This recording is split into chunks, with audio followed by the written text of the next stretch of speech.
Hey there, welcome back to the channel. My name is Brian the Nomadic Nerd. Today we're going to talk about points, specifically hotel points. We'll dabble on some airline points as well, but let's talk primarily about hotel points, earning and using, with the emphasis on using. And I'll be using my upcoming European trip as some examples. Let's dive into it. Time for PowerPoint.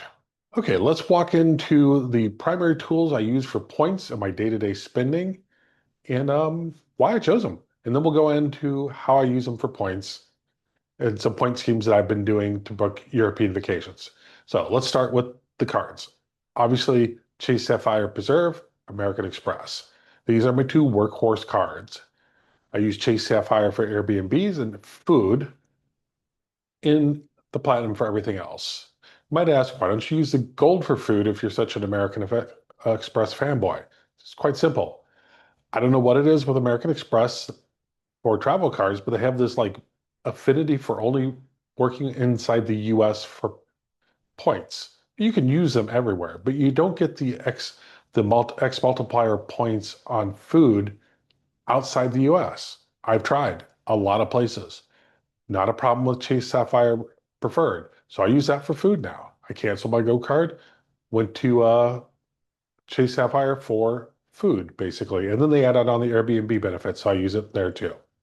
I keep a couple hotel cards around, and those are the IHG Premium and the Hilton Aspire card. And they both are workhorses for me when it comes to hotel points. So let's look at these cards. They're not cheap. At least American Express is not cheap. It's nearly $900. Now, these are not an exhaustive list of benefits and perks for each card. These are the ones that I use, and I think most people can use easily in day-to-day travel to pay for the card. The airline credits, and you need a lot of them for American Express. That's why you have more listed. The airline credits, Uber credits, the streaming credits, all help pay for the card. I added the Global Lounge collection there because that is a key benefit of this card when traveling. You can get into an extensive lounge collections, both Priority Pass, their own lounges, Delta lounges, and some lesser known lounge collections that I'm sorry, I'm forgetting off the top of my head. But the Priority Pass is the big one throughout the world for me. The Chase Sapphire uh, Preferred is a relatively inexpensive card. It's 99 bucks for an annual fee. It's one of the reasons why I don't have the reserve is because I cannot figure out how to pay for the reserve card through its own perks. However, the preferred, it's a no-brainer. You get a $100 Chase Travel Hotel credit, $99 fee. That's really easy math.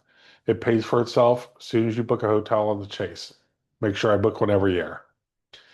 Hilton Aspire is another kind of beefy card. Sorry, I forgot to put the price on it here, but it's a $550 card in that ballpark. How do you pay for that? If you're into resort fees and flight credits, it's going to get you. That's got you covered. They don't do much for me. I do use the flight credit because I'll take some cheap little flight somewhere and I'll book it on this card once a quarter because that 200 is broken out 50 bucks a quarter. So when I book a LATAM flight or an Avianca flight going up to Quito from the beach, those are cheap. I can use a $50 credit on those. It's handy. For me, the real payout of this card is the annual free night. You're not going to use this for the Hampton Inn at the airport in Pocatello, Idaho. You're not going to get it, make it worthwhile. This is one that you're going to save and you're going to use for somewhere where it's expensive. And we're going to talk about that in a minute. So stay tuned. You also get automatic diamond status, which gets you the perk of, well, actually, you get it on all the perks, but once you have status on Hilton, you get a fifth night free if you book 4 rewards nights, which can come in quite handy. But you get that at any status. The diamond status gets you the upgrades, the free food, and lounge access in the Hilton properties that have them. That's nice. Same way with the IHG Preferred. I like having the status at the hotel. That gets you the automatic platinum status on IHG properties. It's a $99 card that you can easily pay with the anniversary free reward night or the fourth night free, which is a perk of the card, not a perk of the status. So it's easy to pay for all of these cards across the board with a little bit more effort going into that American Express Platinum, obviously. But these are my workhorse travel cards. And I like the status of the hotels because I like the early check and check out. They're not guaranteed, but you got a much higher chance of getting them if you have status. I like the lounge access, and I certainly like the free breakfast that you get at the Hilton cards traveling outside the US. Okay, so how do I use these? It's simple. When I travel and going through hotels, I'm not staying in hostels. I'm also not staying at the Waldorf Astoria. I want a solid, comfortable hotel. I want to sleep well. I want a clean, comfortable hotel. But I'm not spending a lot of time there when I travel, unless it's for work.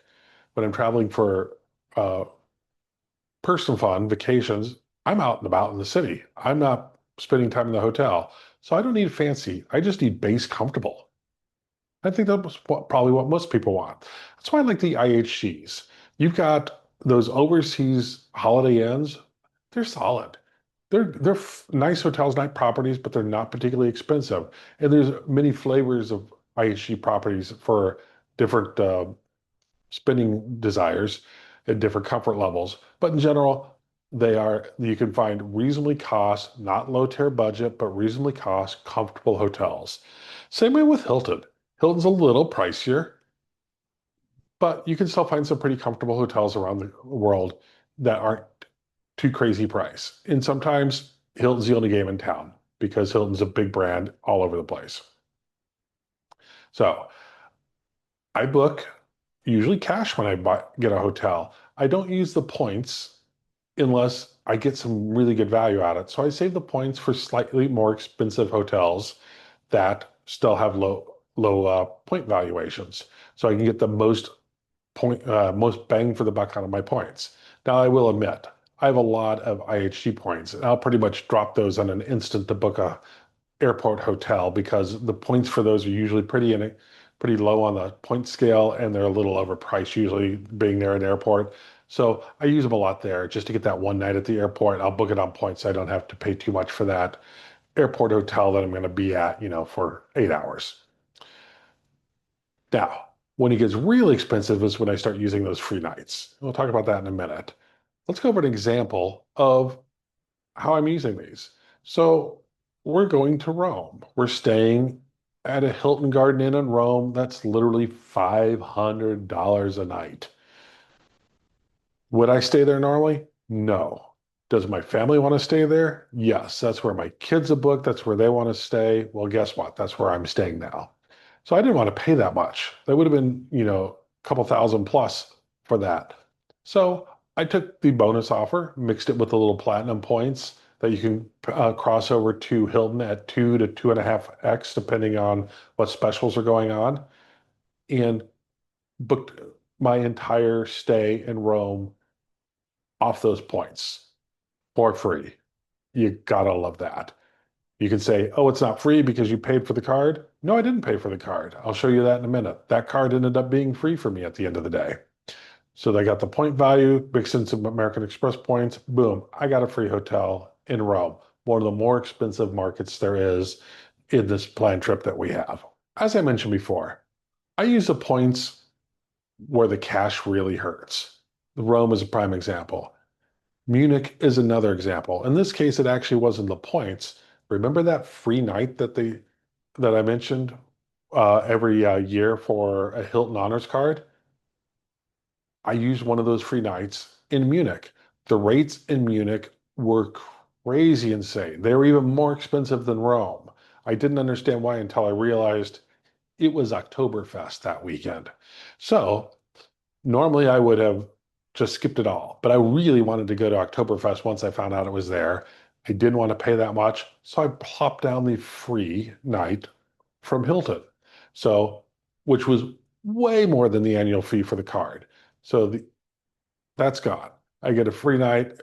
In this case, you make the stronger argument. It's not really a free night. I got a discounted hotel rate at a fixed cost for that card. And I'll go with that. But I've used that card a lot, and I've gotten a lot of free nights out of that card now. So I think it's paid for itself for the next 4 years so far. But that's how I do it. Points where the cash just hurts, cash where the points aren't worth it. Just run the math. As I mentioned, the American Express card does have these $300 every 6 months hotel credits if you book on their site and prepay. The hotels are usually pretty pricey, like I said, but I like to splurge and I want a quiet place for a hotel sometimes. That's what I use these for. And also in Latin America, you can find hotels in the list of hotels that you can use these points for, I'm sorry, this credit for, that are actually under the cost for those credits, so making it well worthwhile to use. So there's a couple places where you can use these and make them worthwhile, especially if you do like those quiet splurge nights. So in the booking saga for booking multiple months in Europe, this is the sort of the point strategy, booking strategy, if you would, that I use. First of all, you're going to book the hard to get stuff first. That Royal Hotel was getting packed. I booked that very first because that's going to probably be one of the harder things to get as you get closer to time. It's a very popular hotel, which is why it's so expensive.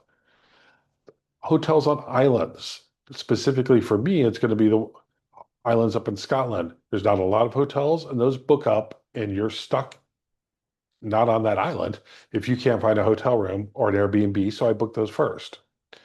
Tours the same way, they can book up. You would think if you're booking 2 or 3 months out, the tours wouldn't book up. You would be wrong. The tours we were looking at were booking up rapidly. We had to actually change some of the tours because some of the ones we wanted were already sold out and we were 3 months ahead. The airlines, it's probably not too bad to book. I kind of float on the airlines and watch for good deals. I still book them a month or two in advance, if not 3 or 4 months in advance, because you usually get excited. But I'm watching the airlines for the best deals and I book when I can on the airlines. Round trips are frequently a better price on the American Airlines, even on KLM, which was sort of a surprise to me. I still book one way a lot of times though. Not as good as deal, but I like the freedom. Then I start filling in stuff. You know, the the nights in the less popular areas, you can book those at any point in time. And you can book them with the points that you made for paying for the expensive nights or the earlier bookings. Expensive night you probably did on points, but for the earlier bookings, you you're you'll get points for those if you pay for them, and you can use them in the later bookings to help pay for hotel bookings then. I've talked a lot about hotel cards and hotel points and booking in hotels, but I haven't mentioned anything about airline points, and there's a reason for that. I don't use a lot of airline points. I pay cash for airlines. Why? Because I need status. For me, status is important. I like having that Sky Priority Pass when I go to the airports. I like the upgrades that I can get, but I tend to pay for the base ticket, if not the whole ticket, especially earlier in the year because I'm trying to reach status. What I do with all the points that I get is I don't spend them on me, I spend them on my family. So if my wife needs to fly somewhere, I take the points that I've earned, pay for her flight in the points. She also gets status because when I get status, for example, on Delta, if you're platinum, you can gift silver status. So I get the higher status for myself by paying cash, and then I use gift status to get my family status, and I use free point trips for my family. That's my strategy because I want the status, I can share the status, and I can then fly them for free. And that works for us. So I wonder if it would work for you. That's basically my point scheme that I'm using for this Europe trip. It's not complicated, it's pretty straightforward. And I hope you find it interesting, and I hope you think it's something that works for you. Look into the cards that I've got, they may or may not work for you. I think the two cheapo cards, the Preferred and the IHG, are no-brainers because they're easy to pay for. And frankly, I think the higher end Aspire card is quite easy to pay for too with that free night stay. And I do like the diamond status. American Express is a little harder to justify, but as you can see, they have lots of perks. And especially if you spend more time in the US, there are more perks if you're in the US. far less perks when you're not, which is a little odd for a travel card, I think. Oh well. Again, my strategy, I hope it works for you. I hope you find this interesting. If you do, like and subscribe, and I hope to see you on the road somewhere. Bye.